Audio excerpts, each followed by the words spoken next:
Hey guys, Purely Awesome Cuber here, and today I'll be teaching you the first step in how to transition from beginner's method to CFOP.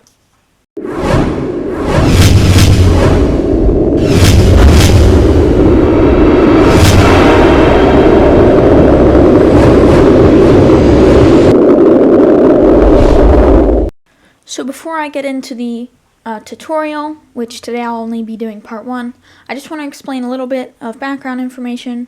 So first, CFOP stands for Cross F2L OLL PLL, and that means that on the cube first you solve the cross, then you solve the first two layers, and then you solve the orientation of all the pieces on the last layer, and then the permutation. So that basically means you solve these 4 pieces, then this whole layer, and then this whole layer in 2 steps. So today I'm going to be explaining how to do the cross, but first I just want to say that this is more of a transition, and then I might make a video on advanced CFOP, like advanced cross, advanced F2L, full OLL, and full PLL. But for this, I'm just going to have like some basic knowledge and what you really need to know if you're just starting to learn CFOP. So today we'll start with the cross. So let's go ahead and mix this up. Ta-da! All mixed up. So you can solve the cross on any color. For me personally, I solve it on white just because that's how I learned to do it. But you can solve it on any color, it doesn't matter. So the first thing is, usually in the beginner's method, I know not all beginner's methods, but usually they have you solve the cross on the top face. So today, we're going to learn how to solve it on the bottom. So at first, this will probably drop your times a lot, and you'll get really bad at it, and you won't really be enjoying it, but eventually you'll get really good at doing the cross on the bottom, and you can do it very easily. So let's go ahead and mix that up again, and I'll show you basically what you have to do to learn how to do this. So we see it's basically the same as on the top, except you're doing a lot more D moves and everything. So we see we have this piece and this piece already in, and they're already in the correct spot. They just have to be moved like that, and one D move will fix them both.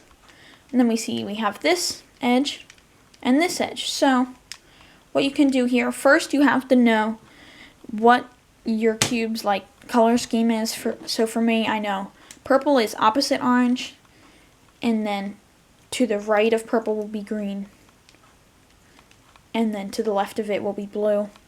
So because of that, it's kind of important that you know that, so you can align your cross with a D move and it'll be completely fixed, right? So what we have to do here, right, you normally just solve it on the top, and this is a pretty easy one. It's just 2 moves like that. So I don't know, it's kind of complicated with how to do it on the bottom. You just kind of have to get used to it. So you see these are here, right, and you'll want to just do it like this and then turn over, but that's very inefficient.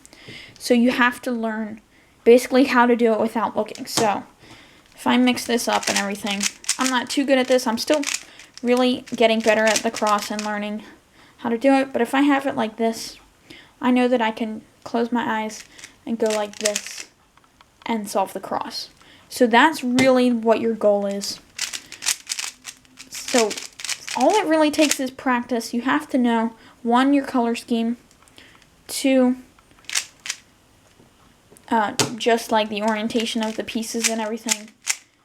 And yeah, just practice it as much as you can. Keep practicing with the cross on the bottom. At first, it'll make your times go up, probably, than when you're doing it on the top. But eventually, trust me, it will be a lot better than doing it on the top. So pretty much that's all I have for you today. The cross on the bottom is probably the easiest step, so be prepared for it to get a lot harder, especially with F2L. F2L is probably the most complicated step, but again, It's the same thing with all of them. Once you know how to do it, you just have to keep practicing. And then you'll know full CFOP and you'll be awesome. So that's all I have for you today. Please remember to like, comment, and subscribe. And look forward to the next couple parts in this, where I really will get in depth into F2L and the last layer. So, thanks for watching, guys, and I'll see you next time. Bye.